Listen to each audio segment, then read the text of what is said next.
నా పేరు శ్రీనివాస్. మాది కాకినాడ.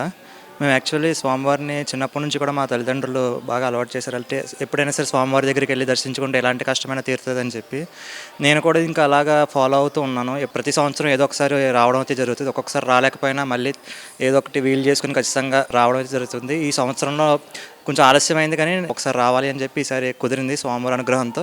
సో ఈరోజు కాలినడకన వెళ్ళి స్వామివారిని దర్శించుకోబోతున్నాం. ఓం నమో వెంకటేశాయ. నా పేరు అపర్ణ కీర్తి. నేను వైజాగ్ నుంచి వస్తున్నాను. నేను ఇప్పటికీ 4 టైమ్స్ వచ్చాను ఈ ఇయర్లోనే. వెళ్ళిన ప్రతిసారి ఒక డిఫరెంట్ ఎక్స్పీరియన్స్. 2 టైమ్స్ నేను అలిపిరి మెట్ల మీద నుంచి వెళ్ళాను. చాలా మంచి ఎక్స్పీరియన్స్. ఆయన చూడగానే 5 సెకండ్స్ ఈ మెట్లు ఎక్కిందంతా కూడా మర్చిపోతాం అనమాట.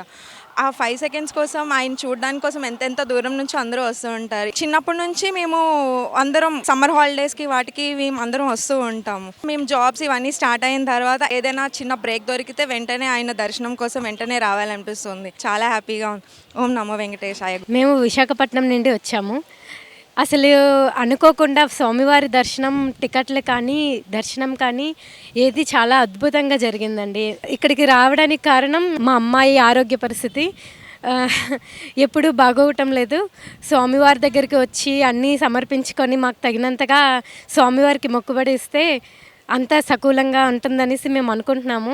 అందుకే వచ్చామండి. ఇప్పటికి చాలాసార్లు వచ్చాము స్వామివారి దగ్గరికి. స్వామివారి అనుగ్రహం ఉంది కాబట్టి మేము ఇంతవరకు వచ్చాము అని అనుకుంటున్నాము. స్వామివారి ఆశీర్వాదం పొందాలంటే చాలా అదృష్టం ఉండాలి. ఓం నమో వెంకటేశాయ.